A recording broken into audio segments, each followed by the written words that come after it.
The sun streamed through the tall windows of Willow Creek Elementary, casting playful shadows that danced across the polished wooden floors. Laughter echoed in the hallways, a symphony of innocence that filled the air with warmth.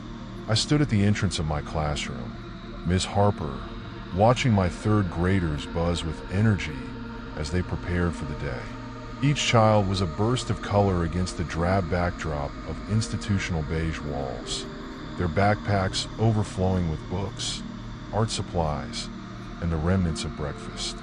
"All right, class, settle down, please," I called out, trying to inject some order into the chaos. The noise faded, and I smiled at their eager faces. Today, we're going to explore the wonders of science and art. But first, I want to hear about your weekend. Who wants to share? As hands shot up, I felt a twinge of unease. The laughter and chatter felt almost too vibrant, as if it were masking something lurking just beneath the surface. I shook off the feeling. After all, this was a beloved school in a small town, filled with memories and comfort. Yet, deep down, I couldn't escape the whispers that had followed Willow Creek for decades. Tales of a girl named Emily who had vanished without a trace. "Miss Harper, did you hear about the noises in the basement?" asked Jamie, a sharp-eyed boy with tousled brown hair. His voice broke through my thoughts, pulling me back to the present. "No, Jamie, what noises?" I replied, my curiosity piqued. "I heard some kids say they heard laughing down there." "Like really creepy laughing," he exclaimed, his eyes wide. The room fell silent, the air thickening with a tension that made my skin prickle. "That basement has always been a little spooky," I said, trying to dismiss the growing unease. "But it's just an old school building. Noises can happen." "Yeah, but what if it's Emily?" whispered Sarah, her voice barely above a whisper. The moment her words hung in the air, I felt a chill run down my spine. The story of Emily was one I had heard since I was a child, one that the townsfolk spoke of in hushed tones. As I glanced around the room, I could see the excitement turning into apprehension. "Okay, let's focus on our project for today," I said, trying to redirect their attention. "We're going to create a mural representing our town. Let's celebrate Willow Creek." While the kids gathered their supplies, I couldn't shake the feeling that the walls of the school were holding on to secrets. I remembered the stories my own teachers had told me about Emily, how she had been just a girl, playing with her friends one moment and gone the next. Suddenly, the bell rang, signaling the start of recess. The children rushed out, their laughter fading into the distance, leaving me alone in the room. I took a deep breath and allowed myself a moment of reflection.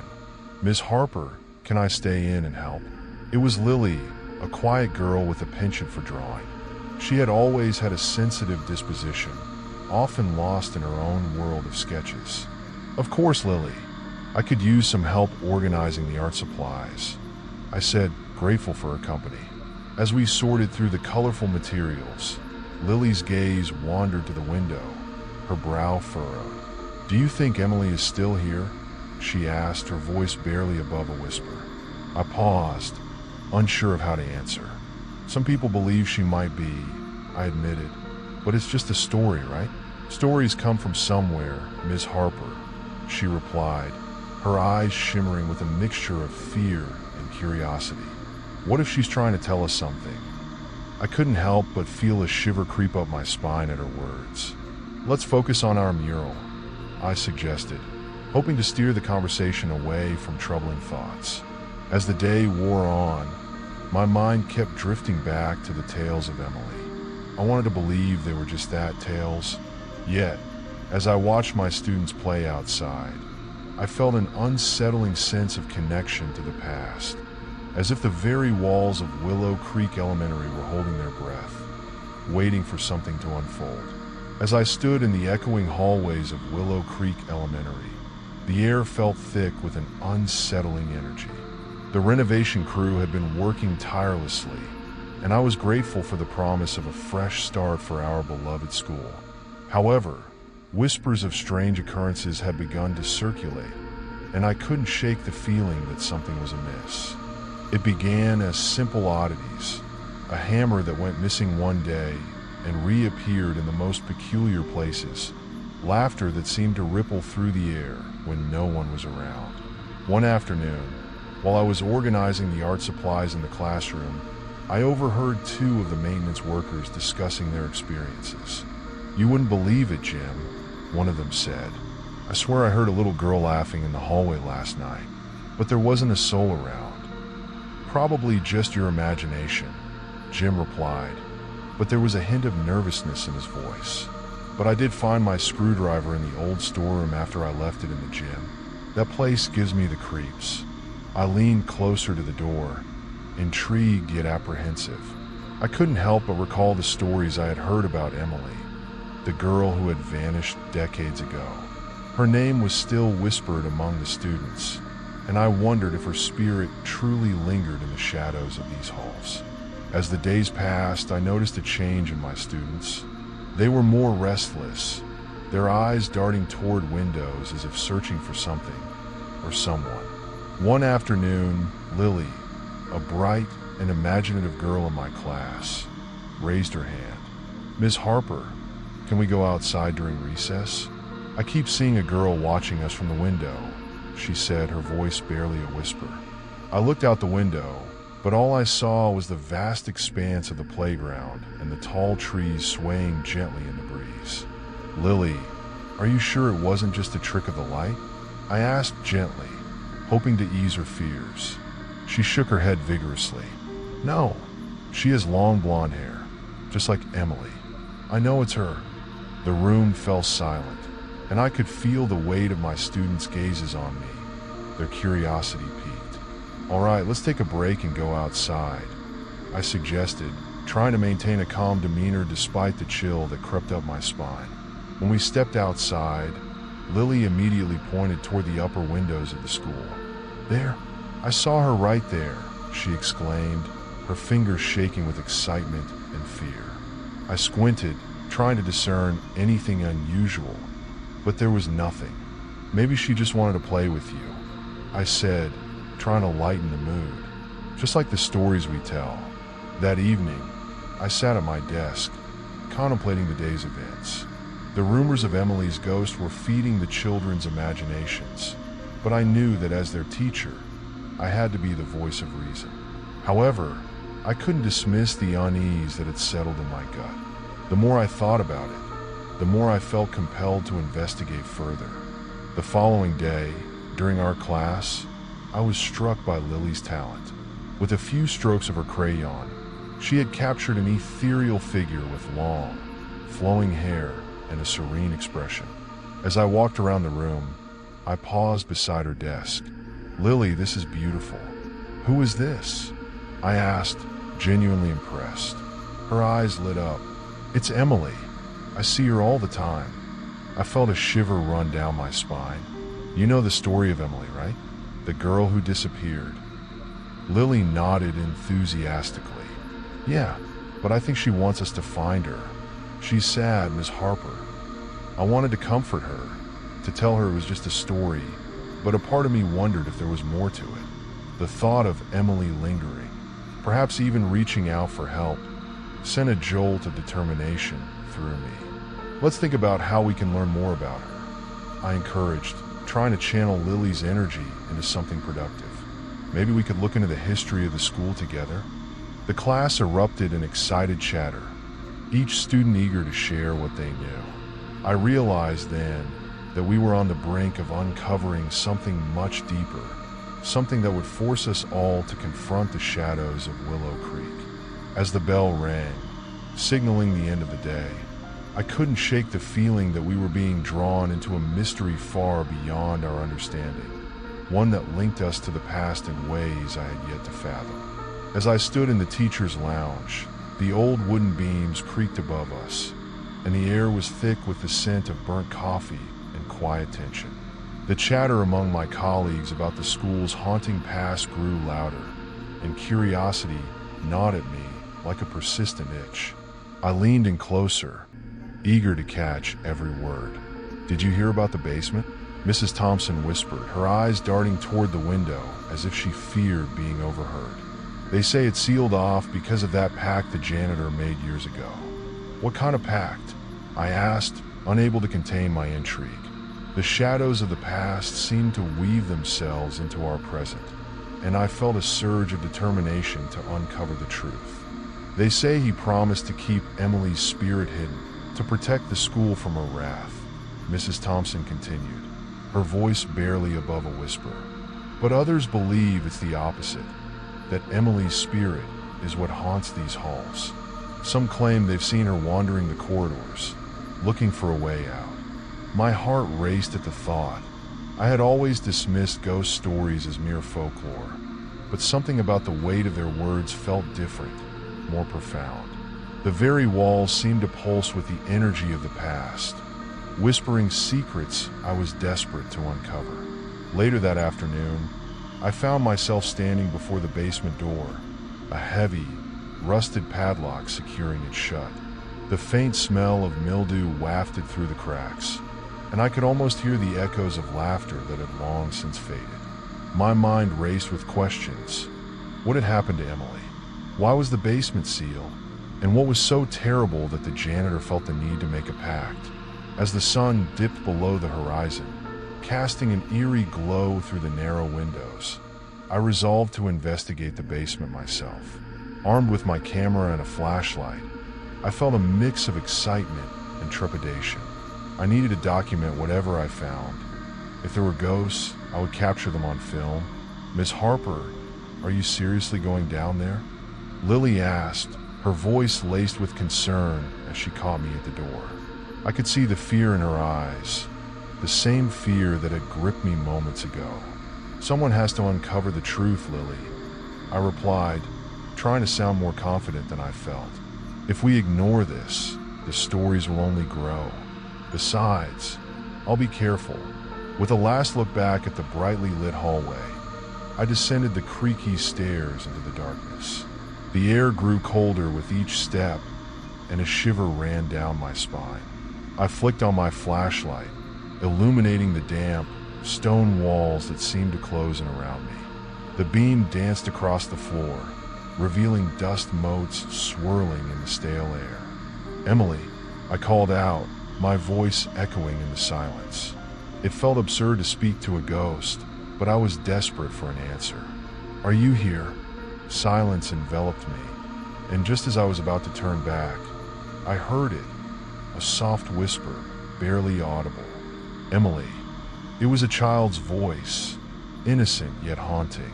My heart raced as I turned in the direction of the sound, the flashlight beam flickering as if responding to my growing anxiety. I pressed on, the shadows deepening around me, and as I rounded a corner, my flashlight caught something, a faint outline, barely visible. I raised my camera, snapping a picture, the flash illuminating the space for a brief moment. In that instant, I saw her, a little girl with blonde hair, standing at the end of the corridor, her eyes wide and filled with sorrow. Emily, I breathed, my voice trembling, but she didn't respond. Instead, she pointed toward the darkness behind her, a gesture that felt both inviting and ominous. Come play, the voice whispered again, echoing off the walls like a soft lullaby. I was captivated, torn between the instinct to flee and the overwhelming urge to follow her into the abyss. With each step I took forward, the shadows danced around me, and I couldn't shake the feeling that I was being watched. Suddenly, the temperature dropped, a chill that seeped into my bones. I shivered, glancing around as the whispers grew louder, drowning out the sound of my own heartbeat. Emily, the voice called again, echoing in a way that felt impossibly close, yet so far away. I raised my camera, my hands shaking, capturing the eerie shadows that flickered around me. Each click felt like a heartbeat, a pulse of life against the encroaching darkness. I was determined to uncover the truth, but in that moment, I realized I was not alone. The shadows seemed to shift and swirl, forming shapes that danced just out of reach, as if beckoning me deeper into the heart of the mystery. The morning sun streamed through the windows of Willow Creek Elementary, illuminating the halls that had been bustling with laughter just a day before. But today, a palpable tension lingered in the air, thickening like fog. Ms. Harper's absence was more than just unsettling. It was unsettlingly conspicuous. I stood outside her classroom, my heart pounding in my chest as students whispered in anxious tones. "Where is Ms. Harper?" Lily asked, her blue eyes wide with fear. "She didn't show up for class today. I heard she was in the basement last night." Jacob chimed in, his voice a mix of concern and morbid curiosity. "Maybe she found something bad." As the bell rang, signaling the start of the day, I noticed Mr. Thompson, the principal, striding down the hallway with an unusual grimness.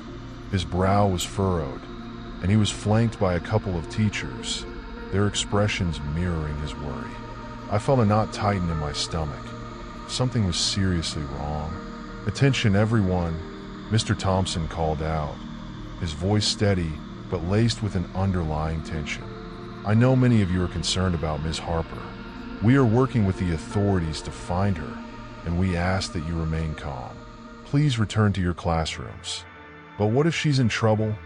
a girl shouted from the back, her voice trembling. "What if something happened to her?"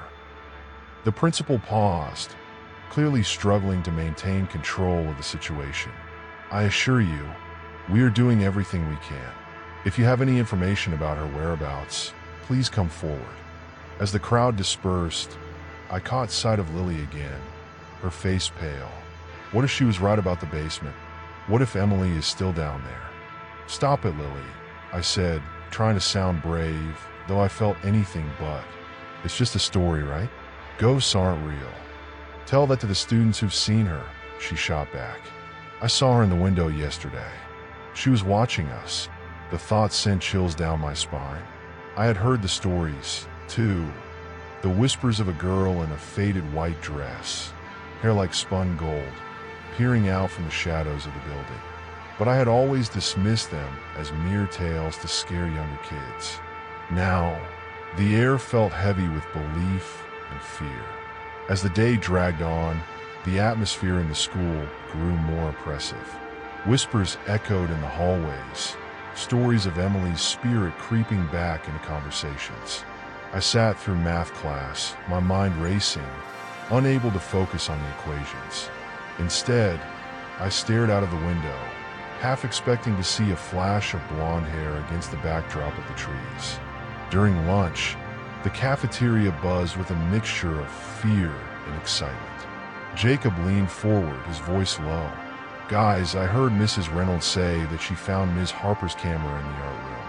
There were videos on it. Weird videos." "Videos," I echoed, feeling the hairs on the back of my neck stand up. "What kind of videos?" "Things moving on their own," he whispered, glancing around to make sure no teachers were listening. "And whispers, like someone was talking to her." Lily's eyes widened. "We have to see them. Maybe there's something in there that can help us find her." Before I could respond, the lights flickered ominously, causing a collective gasp from the students around us. Mr. Thompson's voice rang out once more, this time with an edge of urgency. "Everyone, please remain calm. It's just a power fluctuation." But I felt a different kind of energy thrumming through the air, a sensation that something was shifting beneath the surface of our everyday lives. The stories that had once seemed like harmless folklore were crystallizing into a chilling reality. As the hours dragged on, I noticed groups of students huddled together, sharing their own sightings of Emily. Each story was more dramatic than the last, and I couldn't help but feel that the legends were growing, feeding off the fear that had gripped the school. "Do you think we should tell someone?" I asked Lily, my voice barely above a whisper. "Who would believe us?" she replied, her brow furrowed in thought. "They'll just think we're trying to stir up trouble." Just as I was about to respond, the fire alarm blared through the building, a shrill sound that sent everyone into a frenzy. "Evacuate! Evacuate!" The loudspeaker crackled, and students jumped from their seats, rushing toward the exits. We gathered outside, the cool air hitting my face as I scanned the crowd for Miss Harper or any sign of her. But all I saw were worried faces and whispered conversations about ghosts and darkness. A shiver ran down my spine as I recalled the last footage Miss Harper had captured. What had she uncovered? What had she seen?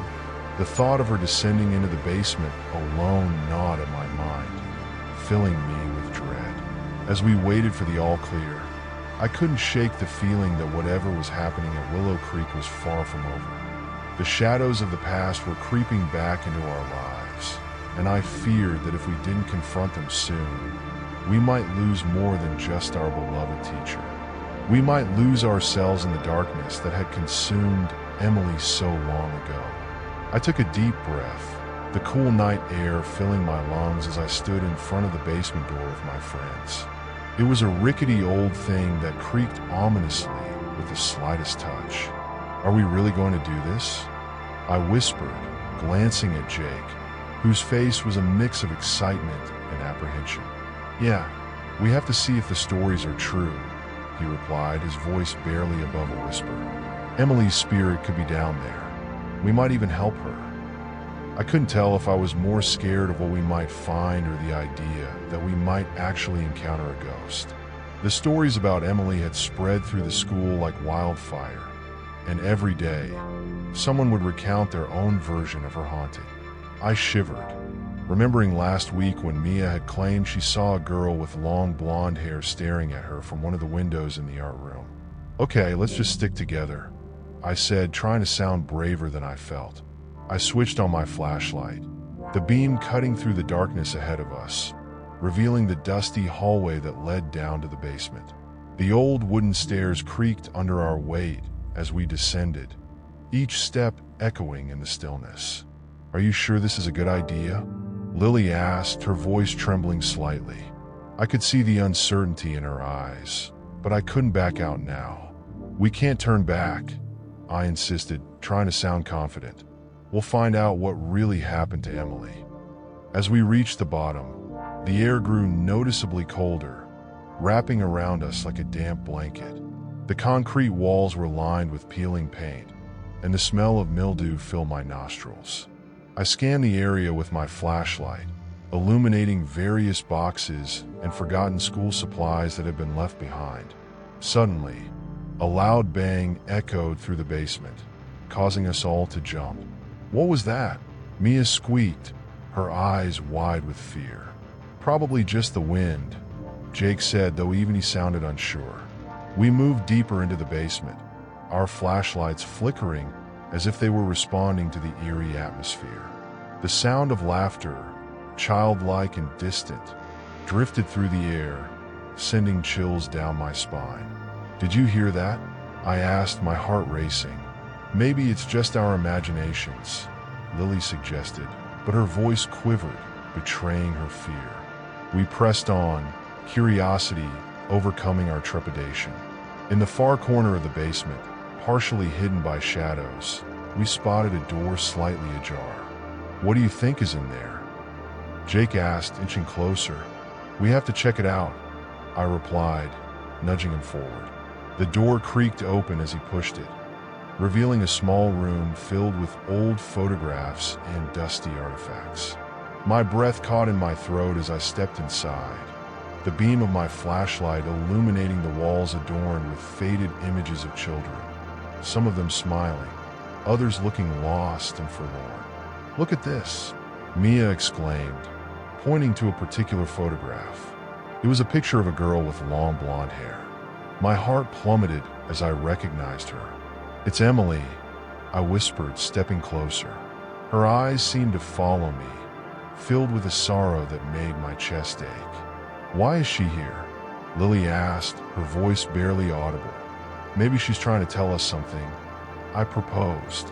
Just then, the air around us shifted, growing heavier, and I felt an icy breeze sweep through the room. The sound of children's laughter erupted again, echoing in the enclosed space. "What's happening?" Jake said, his voice rising in panic. Before I could respond, the door slammed shut behind us with a deafening bang, plunging us into darkness. Our flashlights flickered and went out, leaving us in complete blackness. "Guys, I can't see anything," Mia cried, her voice trembling. Panic began to set in as I fumbled for the door, but it wouldn't budge. "Stay calm," I shouted, trying to keep my voice steady. "We just need to figure out how to get out of here." But as I spoke, the laughter grew louder, swirling around us like a whirlwind. I could feel an oppressive weight in the air, as if unseen eyes were watching us, judging us. "Emily, are you here?" I shouted, hoping against hope that she would respond. But instead of an answer, the laughter suddenly stopped, replaced by a haunting silence that swallowed us whole.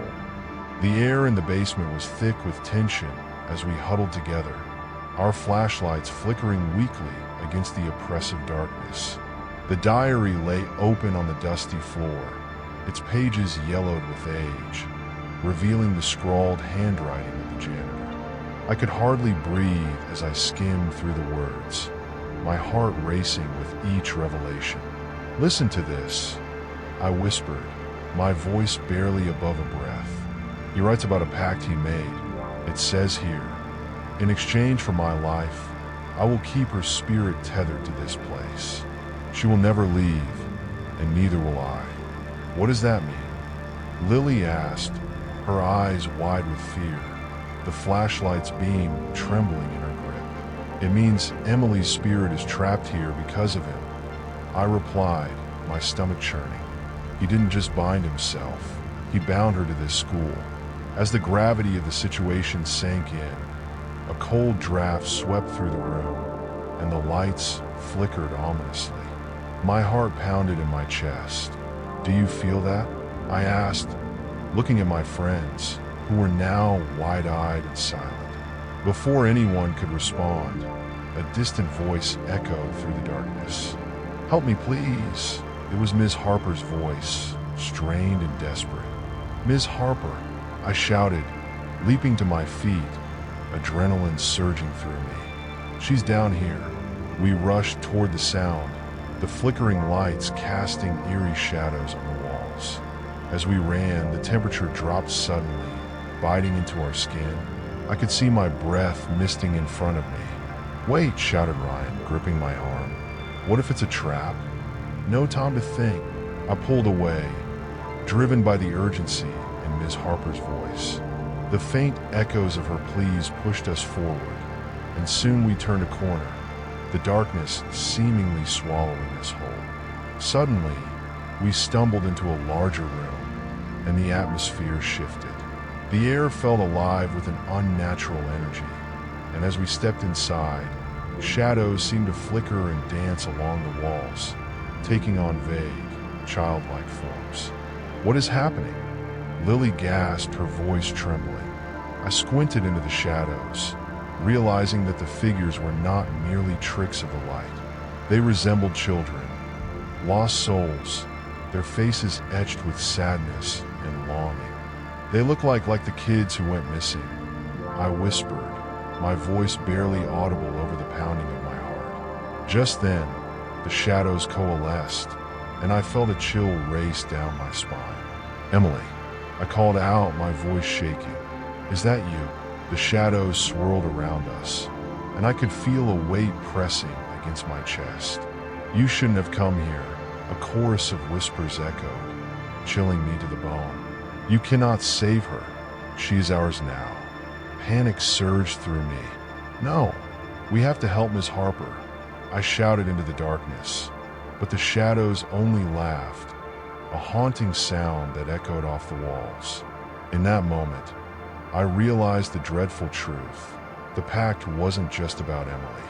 It was a trap, a binding that ensnared other lost souls, children who had vanished, their lives extinguished in this very place. The janitor's deal had created a prison, and we had walked right into it. "We need to get out of here," I yelled, turning to my friends, who were now frozen in fear. We can't let them take us too. But the shadows began to close in, their forms becoming more defined, more menacing. I could hear Ms. Harper's pleas growing fainter, as if she were being pulled away from us. "Help me," she cried again, her voice filled with desperation. "Keep moving," I urged, grabbing Lily's hand and pulling her along. Ryan followed, our hearts racing as we darted back the way we came. The shadows whispered our names, their voices weaving through the darkness, trying to lure us back. As we reached the entrance of the basement, I felt a cold hand brush against my shoulder. "You can't leave," a voice hissed, echoing with the sorrow of countless lost children. I sprinted forward, bursting through the door just as the shadows surged behind us. We slammed the door shut, our hearts pounding in our chests. "What was that?" Ryan gasped, leaning against the door, his face pale. "I don't know," I replied, trembling. "But we have to get help. We can't leave Ms. Harper down there." As we stood there, panting and terrified, I knew our fight was far from over. The darkness of Willow Creek Elementary was deeper than I had ever imagined, and the shadows were still lurking, waiting for the next opportunity to claim us all.